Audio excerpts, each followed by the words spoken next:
How's it going, everybody? In this video, we'll be talking about the beginner's guide to losing body fat. Before we get into the video, please consider subscribing and liking and commenting down below, as it will help out the channel and help this video reach other people that could benefit from it. To give you some backstory about myself, in 2023, I used to weigh 205 pounds, and it wasn't until October where I started changing my life, and I'll explain it in this guide. On how I lost 25 pounds. So I went from 205 pounds to 180 pounds, which is what I am right now.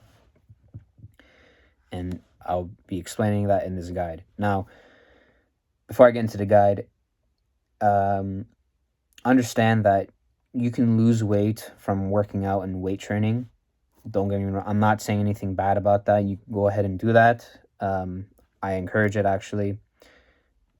At the time, it all depends on your goal. So at the time, yeah, I should have been working out, but my goal was just to lose the body fat. I didn't really care for working out. I'm working out right now.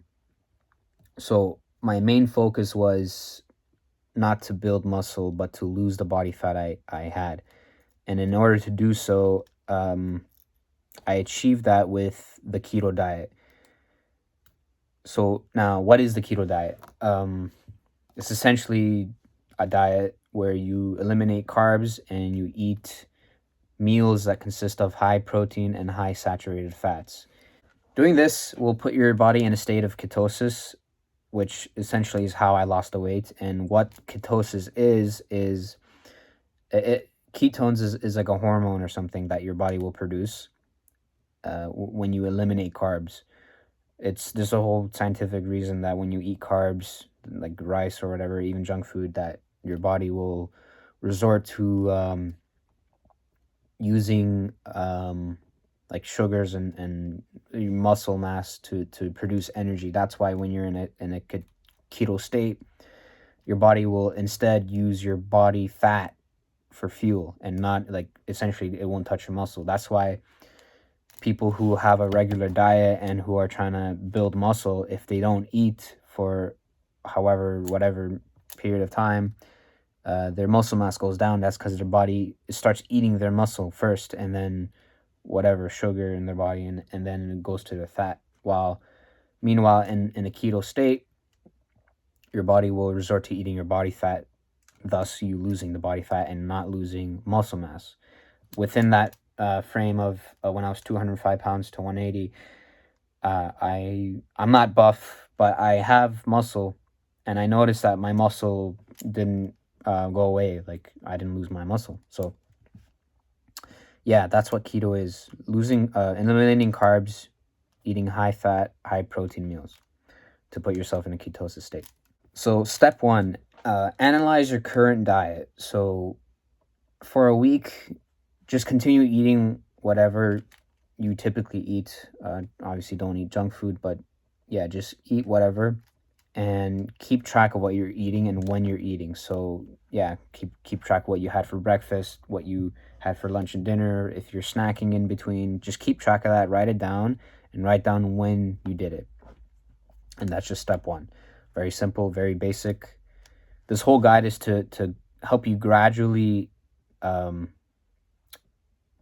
do this so that you can get the results that you want. It's all about baby steps and slowly getting to it, because when you go into something like cold turkey, it might work for some people, but the issue with that is doing something cold turkey will decrease the chance of you being consistent.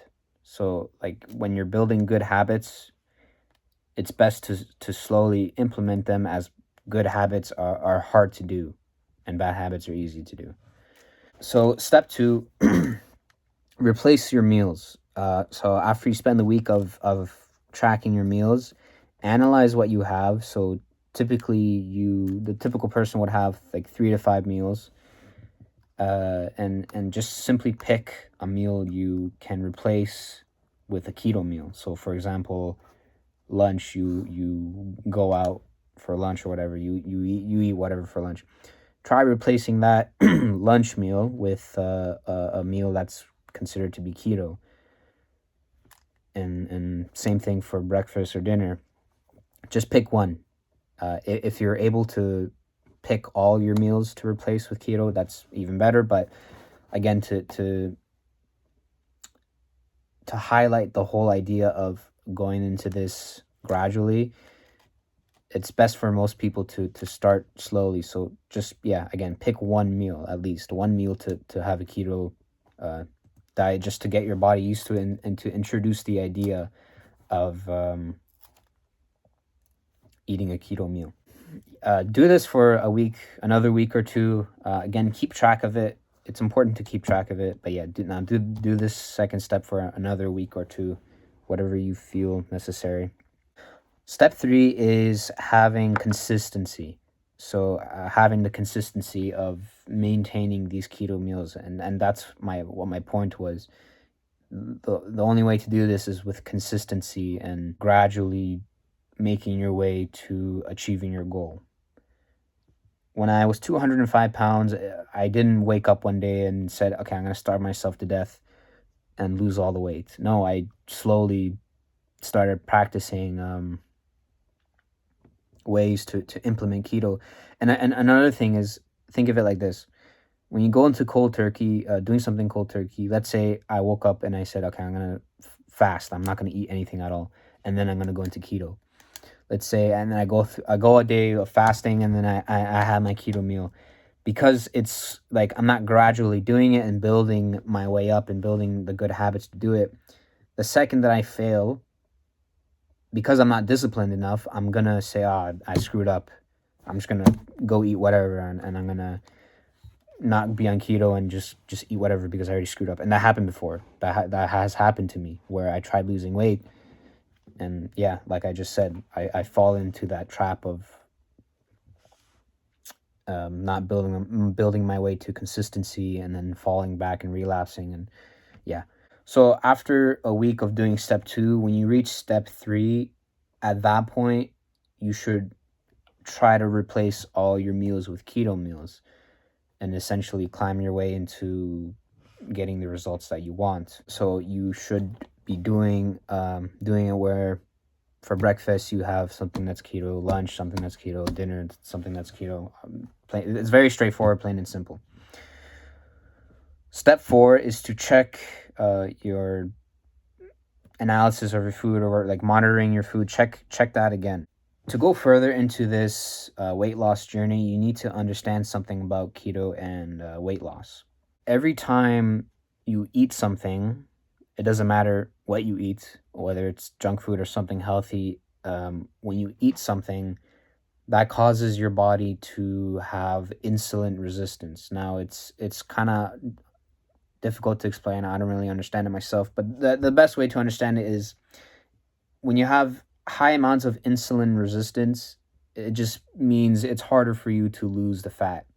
So eating junk food will significantly spike your insulin resistance and make it like really hard for you to lose weight. That's why people who have crappy metabolisms, when they eat junk food, it's just obviously harder for them to lose weight. But even eating healthy foods will still be hard to will still be hard for them to lose the weight because of their metabolism and insulin resistance. So yeah, just to reiterate, eating anything will cause insulin resistance. Even eating keto meals will not spike crazy amounts, but like will increase your insulin resistance. So when you're at this stage and you're into keto and you're implementing these meals, you might see results, but in order to you might not even not see results, but to actually push yourself and get the results, you need to start implementing intermittent fasting. Now, what intermittent fasting is essentially having a window of time, so maybe 4 to 6 hours of where you actually eat, and the rest of the day you don't eat. So the best way to think of it is like this: you have 24 hours of the day. Let's say your window is either 4 or 6 hours of where you can eat. So for example, you have a 6-hour window of eating meals. So you have 24 hours and then you have 6 hours to eat. So that means there's 18 hours of your day-to-day life where you're not eating. Now, let's say you have 8 hours of sleep. So that's 18 minus 8, which is 10 hours. And now you have 10 hours where you're awake and you're fasting. Now, the whole point is because fasting is a little bit difficult to do when you're sleeping, it's easy to fast because you're sleeping. Now, if you spend 10 hours fasting, you will see significant weight loss. Your body will jumpstart the production of ketones and burning of fat. My best suggestion for intermittent fasting is to skip breakfast. You can have a coffee because that won't affect your ketosis or whatever. But make sure if you're having coffee, it's either black or half and half cream, because I think that has no carbs and no sugar. That's what I have. But yeah, skip breakfast. Wait till in the middle of the day, whether it's 12 or 1 p.m. to have your meal, and have it in a 4 hour window. I think 4 hour window is better, but whatever suits you. And have it in that window, and then spend the rest of your day fasting, and then when you sleep you're fasting, and then it repeats. When you wake up you're fasting, you have the coffee, which caffeine actually helps with suppressing hunger in one, and you're essentially looping that whole process. So these are very simple steps, and I'm trying not to complicate it. So it's just step 1 to 4, and gradually implementing these tactics to help you get into the ketogenic state and having a keto diet. Now, there are things to consider and mistakes to avoid. The number one mistake I used to make when I was trying to get into keto was not understanding fasting. Well, it's kind of two mistakes: not understanding fasting and snacking. Now, first, not understanding fasting. When I was trying to do keto, as soon as I felt hunger, even if it was like after I had a keto meal, I didn't have enough willpower and discipline to get through that hunger, that state of hunger, and just stick it through and wait till my next meal. As soon as I felt hunger, I had to have something. I couldn't take it. It just like I couldn't function without it. So I always had to be having food. And the second thing I didn't understand was snacking. There were times where I tried to solve the problem of being hungry within meals, or just being hungry in general, by having keto snacks. Now, honestly, it's a big waste of time and money. They're expensive, and they're always like small. Like I used to get like these keto bars that were like this, and they did nothing for me. Like I would have to have like 5 of them to feel satisfied. So there's no point of having them. Like, don't waste your money. It's stupid. I didn't understand that the fat losing process happens the most when you're hungry, when you're burning, or when you're fasting. And the point of eating something that is keto is so that your body will start building the ketones, because you can't build ketones if you're eating carbs. So the whole point is to build the ketones, and then when you're fasting, those ketones will help burn the fat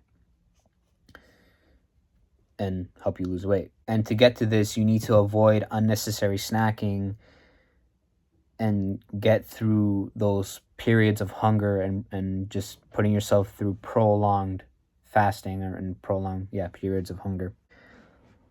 What I learned through this keto journey was that the more you fast, the more your hunger will go away. Now, what I realized was there's a big difference between being hungry when you're just like eating whatever, and being hungry when you're on keto. It's like when you're on a regular diet and you're hungry, it's like it hurts. Like that's why when I wasn't even fully in keto, when I was trying to do keto, as soon as I got hunger, it was like painful. Like it actually like it was hurt. Like it hurt, and I couldn't take it. Now, when you're in a ketosis state, and you're fasting and whatnot, and you're again in a ketosis state, when you're hungry, it's a different type of hunger. It's like a very suppressed like hunger. Like it'll come, and then it will go away. You'll immediately forget about it, and it's just again, it's a different type of hunger where it's not like painful or whatever. I don't know how to describe it, but it's just different. So step 5, which is the final step. Your current diet should look like this. Like in the morning, I actually just did mention it a little bit previously in the video, but in the morning, you skip breakfast, have a coffee, black coffee, half and half cream, whatever.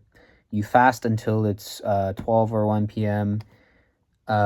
You only have 1 or 2 meals within that window. And another mistake to mention is that intermittent fasting in that window, only stick to 1 or 2 meals. If you want to see really serious results, stick to 1 meal. But a mistake that some people make is that in that window, they're like, I can eat whatever now because it doesn't matter, I'm in the window, blah, blah, blah. But it's like we said about the insulin resistant. The more you eat food, the more it'll be harder for your body to lose the fat, even if you're in keto. So only stick to 1 meal or 2 meals or whatever. If you really want to see results, you got to push yourself. Now, you have to understand something. Getting to a goal requires hard work. Nothing in life is easy. You won't see success by taking the easy route. It's very plain and simple. You're not gonna build muscle if you're not going to the gym and if you're being lazy. You're not gonna lose weight if you're eating whatever and you're lazy. You wake up in the middle of the day, blah blah blah. You have to push yourself to get through this turmoil and in order to achieve what you want. This probably was the hardest thing I've done, losing weight. Not to scare you, but it required a lot of discipline and willpower, and that's my point of gradually getting into this. Once you have that discipline and willpower, it no longer becomes like as hard as you think. It's still hard, but it's just more manageable. I don't want to say easier because nothing in life is easy, but it becomes more manageable. So yeah, stick to 1 or 2 meals, plain and simple. Another thing to consider is to stay hydrated while you're fasting. Make sure you drink water, but not too much water. I forget how much water you should be drinking, but essentially, if you're drinking cups and cups of water, also when you're hungry, don't chug water to suppress the hunger. You can have some water, but again, my whole point is not to overload yourself with water because it will flush out your electrolytes. Now, pay attention to when you go take a piss. When you're peeing and you're having a lot of water, when it's white, that typically means you're flushing out almost everything in your body, including the electrolytes. Now, you have to have a balance of electrolytes and water. So when your piss is light yellow, that's the best because you're still keeping your electrolytes, but you're still flushing stuff out of your body. Obviously, when your piss is dark yellow, that means you're not drinking enough water. Again, it's all about balance. Now, when I was doing the keto diet and so I don't lose electrolytes, I was using this electrolyte powder. You can get it anywhere, but I chose the Dr. Berg one. It's very great tasting, and he explained how it's better than others. I forget why, but yeah, just pick whatever. It really helps with fasting and whatnot. Ideally, have your eating window in the middle of the day. Avoid eating before night. I know I used to purposely eat right before bed because it made me tired. But doing that will stump your weight loss process or progress, sorry. Because when you're sleeping, that's when your body produces the most growth hormones. And when your body's producing growth hormones, it also, as a result, will produce your testosterone. And it's like a chain reaction. Your growth hormone goes up, your testosterone goes up. Therefore, your body will burn more body fat as a result of growth hormone and testosterone going up. Now, that's what happens when you're sleeping. Now, if you combine that sleeping in a ketosis state and fasting and intermittent fasting, whatever, combining that with sleeping will also help your body to skyrocket this weight loss process. So those are the steps, basic steps on how to do it, 1 to 5. But now I'm going to talk about something that's a little bit more different. It's more so how to get insane results in a shorter period of time. Now, I only suggest this if you're really deep into step 5, because it requires you to go from step 1 to step 5, and just brings me back to that point of going into something cold turkey. One can do this cold turkey, but again, it's all about consistency. There's no point of doing something if you're not going to be consistent, because you're just wasting your own time. Now, this tactic is just a prolonged period of fasting. I'll call it cold fasting. And me personally, I've gotten to almost 4 days. I think it was 3 days and a little bit of no eating. I was eating nothing. Obviously, you can still have liquid water and coffee, because that's essential. You can't go without drinking water. But it was 3 days where it was 3 days where I fasted and had no food, and I only achieved that because I was really deep in ketosis. And again, it brings me back to the point, during those 3 days I was hungry, but it was a different type of hunger where I could still get through it. Now, maybe some people can achieve this on a regular diet, but again, my whole point is to gradually get into this to make it more manageable for you. You can try to do it like that without going to keto, but again, it's all about consistency. So doing this tactic where you're fasting for multiple days, cold fasting, will really, really like give you the results that you want. But again, in order to achieve this, you need to build your way up and have the discipline and willpower to be consistent with them. So I fasted for 3 days, but if I were to fast for 7 days straight, which I felt like I could have, but at the time, I think I had something coming up, like a family event or whatever. Uh, but fasting for like 7 days will really, really get you to your goal. And also another thing, when you're in a keto, when you're doing keto diet and you follow steps 1 to 5, you're gonna get to a point where you notice your body isn't losing as much weight as you were before. It kind of plateaus and slows down. So when you get to that point, this is where I suggest uh, cold fasting and whatever prolonged period of fasting. This is where I suggest that, as doing that will get you over that plateau and help you reach new heights in this journey. So those are all the steps, and this is the final, I guess, step that I will suggest: prolonged fasting. Now, when you're at this stage, or actually any of the stage, maybe stage 5, step 4 or 5, in fasting, pay attention to your habits and your willpower and discipline. It's like I mentioned in this video, you need the discipline and willpower, but pay attention and just realize how much willpower and discipline you have. And again, not easy, but it's more manageable to switch up your lifestyle and implement these good habits. When I was losing the weight and fasting, I noticed that my sleeping schedule was like just automatically fixed. I was sleeping earlier, getting higher quality of sleep and waking up earlier, like easier. My bad habits were going away. I was spending a lot less time on my phone playing video games, doing stuff that you're not supposed to be doing, and it was just like I was finding myself to be doing the good habits, reading books, going out for walks, and exercising to be much easier. And that is because um, you I put myself through an uncomfortable state. Another thing I should mention is, when it comes to whatever you want to do, weight loss, weight training, building good habits, you need to put yourself in an uncomfortable state. You need to suffer. So, like for example, when I losing the weight, my way of suffering was not eating the foods that I come accustomed to eating, such as the junk food, and disciplining myself to eat the healthy foods, but also putting myself through a prolonged period of fasting. I was suffering through fasting, not in the sense of like I'm gonna die, but like it wasn't comfortable fasting. It was painful.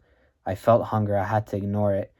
Even being hungry on keto, like I mentioned, it's different hunger, but still it's a form of suffering and pain. Just like when you're working out, you're in pain because you're breaking your muscle. It's a type of pain that will help you achieve new levels of success. And again, that was my journey, putting myself through fasting and putting myself through pain and uncomfortableness to build the discipline and willpower to be consistent with this change of lifestyle in order to lose the weight. It's the same thing as having cold showers, and again, like I just said, weight training. When you put yourself through that, that will make you mentally stronger to be more disciplined and willpower, and just again be consistent. That's the whole point, is consistency, discipline, willpower, and pain and suffering. So that's the end of this video. If you made it this far, thank you so much for watching. Just to reiterate the steps. Step 1, track your meal. Step 2, slowly replace your meals. Step 3, being consistent with your meals and eventually replacing all your meals with a keto meal. Step 4, check what you've been keeping track of with your meals and start implementing the intermittent fasting. And step 5, having that state of a routine of fasting in the morning, having a window of eating 1 to 2 meals, continuing fasting, and repeat. My final thought for this video, I guess, would be the reason why I believe keto is the way to go is because, again, it's the whole principle of building the ketones, which burn your fat. Any other diet, I never tried it, but well, actually, I have tried it. I have had times where I've tried to eat healthier and like, you know what they say, eat whatever healthier foods, blah, blah, blah. I tried, and I guess I wasn't implementing it the same way as I did with keto, but my whole point is because keto will help you burn the fat and keep the muscle, that's probably the best way to go. The same thing with carnivore diet. To me, keto and carnivore are the same. It's the same thing. The whole point of carnivore is you're eating meat. If anything, carnivore is just an exaggerated diet of eating more meats, which is fine, but the whole point is to eliminate carbs. Once you eliminate carbs, going to keto, yeah, the rest, you know. Yeah, but yeah, thank you for watching. Consider subscribing, liking, commenting, and thanks for watching.